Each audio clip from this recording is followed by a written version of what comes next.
ঘণ্টার রুদ্ধদ্বার বৈঠক শেষে বড় ঘোষণা, নবম পে স্কেল গেজেটের পূর্ণাঙ্গ ডেডলাইন প্রকাশ। বিস্তারিত ভিডিওতে। দর্শক, সম্পূর্ণ ভিডিও এবং পে স্কেলের সর্বশেষ আপডেট পেতে চ্যানেলটি সাবস্ক্রাইব করে রাখুন। এইমাত্র ৩ ঘণ্টার টানা বৈঠক শেষে অর্থ উপদেষ্টা যে ঘোষণা দিলেন তা দেশের লাখো সরকারি কর্মকর্তা কর্মচারীর জন্য এক ঐতিহাসিক মুহূর্ত। দীর্ঘ প্রতীক্ষা, অনিশ্চয়তা ও জল্পনা কল্পনার অবসান ঘটিয়ে অবশেষে প্রকাশ করা হল নবম জাতীয় পে স্কেল গেজেটের পূর্ণাঙ্গ ডেডলাইন। বৈঠক শেষে সংক্ষিপ্ত ব্রিফিংয়ে অর্থ উপদেষ্টা স্পষ্ট করে বলেন, সরকার আর কোনো ধোঁয়াশা রাখতে চায় না। পে স্কেল নিয়ে যে প্রশ্নগুলো ছিল, আজ সেগুলোর নির্দিষ্ট সময়রেখা জাতির সামনে তুলে ধরা হয়েছে।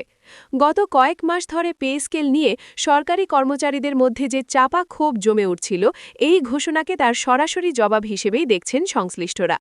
আন্দোলন, স্মারকলিপি, বৈঠক আর সংবাদ শিরোনামের মধ্য দিয়ে পে স্কেল ইস্যু একসময় সরকারের জন্য বড় চ্যালেঞ্জে পরিণত হয়। সেই প্রেক্ষাপটে আজকের ৩ ঘণ্টার বৈঠককে অত্যন্ত গুরুত্বপূর্ণ বলে মনে করছেন বিশ্লেষকরা। বৈঠকে অর্থ মন্ত্রণালয়ের ঊর্ধ্বতন কর্মকর্তা, বাজেট সংশ্লিষ্ট টিম এবং প্রশাসনের প্রতিনিধিরা উপস্থিত ছিলেন। অর্থ উপদেষ্টা জানান, গেজেট প্রকাশের ডেডলাইন নির্ধারণ করতে গিয়ে সরকারকে বাস্তবতা, অর্থনৈতিক সক্ষমতা এবং কর্মচারীদের ন্যায্য দাবি, এই ৩টি বিষয় একসাথে বিবেচনায় নিতে হয়েছে। তিনি বলেন, এইটি কোনো তাৎক্ষণিক সিদ্ধান্ত নয়, বরং দীর্ঘ হিসাব নিকাশ ও পর্যালোচনার ফল। এই বক্তব্য থেকে স্পষ্ট, পে স্কেল নিয়ে সরকার একটি কাঠামোবদ্ধ ও পরিকল্পিত পথে হাঁটছে। বৈঠক সূত্রে জানা যায়, নবম পে স্কেলের গেজেটে মূল বেতন কাঠামো, গ্রেড পুনর্বিন্যাস, বার্ষিক ইনক্রিমেন্ট এবং ভাতা কাঠামো সবকিছুই চূড়ান্ত করা হয়েছে। অর্থ উপদেষ্টা ইঙ্গিত দেন, শুধু বেতন বাড়ানোই নয়, কর্মচারীদের জীবনযাত্রার ব্যয় ও ভবিষ্যৎ নিরাপত্তাকেও গুরুত্ব দেওয়া হয়েছে। ফলে এই পে স্কেল কেবল সংখ্যার পরিবর্তন নয়, বরং একটি সমন্বিত সংস্কার হিসেবেই বিবেচিত হচ্ছে।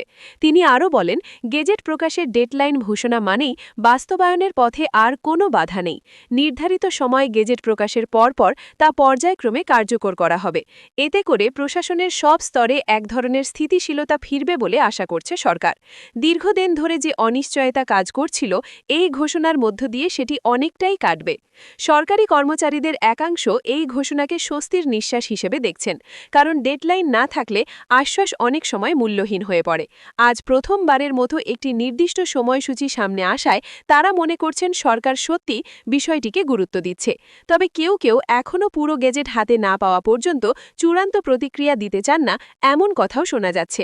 অন্যদিকে অর্থনৈতিক বিশ্লেষকরা বলছেন, এই পে স্কেল বাস্তবায়ন সরকারের জন্য একটি বড় আর্থিক দায়িত্ব হলেও এর ইতিবাচক প্রভাবও কম নয়। কর্মচারীদের ক্রয় ক্ষমতা বাড়লে বাজারে গতি আসবে, অভ্যন্তরীণ অর্থনীতি চাঙ্গা হবে।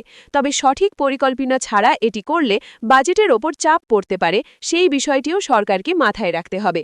বৈঠক শেষে সাংবাদিকদের প্রশ্নের জবাবে অর্থ উপদেষ্টা স্পষ্ট করেন, পে স্কেল নিয়ে আর নতুন করে তারিখ পেছানোর কোনো সুযোগ নেই। নির্ধারিত ডেডলাইন অনুযায়ী গেজেট প্রকাশ হবেই। এই বক্তব্য অনেকটাই কড়া ভাষায় দেওয়া হয়েছে, যা থেকে বোঝা যায় সরকার এবার সিদ্ধান্ত বাস্তবায়নে অনড়। সব মিলিয়ে বলা যায়, ৩ ঘণ্টার এই বৈঠক শুধু একটি ঘোষণার মধ্যেই সীমাবদ্ধ নয়, এটি সরকারের নৈতিক অবস্থানেরও প্রতিফলন। নবম পে স্কেল গেজেটের পূর্ণাঙ্গ ডেডলাইন প্রকাশের মাধ্যমে সরকার একটি স্পষ্ট বার্তা দিল, দাবি উপেক্ষা নয়, বরং নির্দিষ্ট প্রক্রিয়ার মধ্য দিয়েই সমাধানই তাদের লক্ষ্য। এখন সবার চোখ নির্ধারিত ডেডলাইনের দিকে। সেই দিন গেজেট প্রকাশের মাধ্যমে এই ঘোষণার বাস্তব রূপ দেখা যাবে। সরকারি কর্মচারী থেকে শুরু করে সাধারণ মানুষ সবাই অপেক্ষায় আছে, এই সিদ্ধান্ত বাস্তবায়নের মাধ্যমে দেশের প্রশাসনিক ও অর্থনৈতিক চিত্র ঠিক কোন দিকে মোড় নেয়।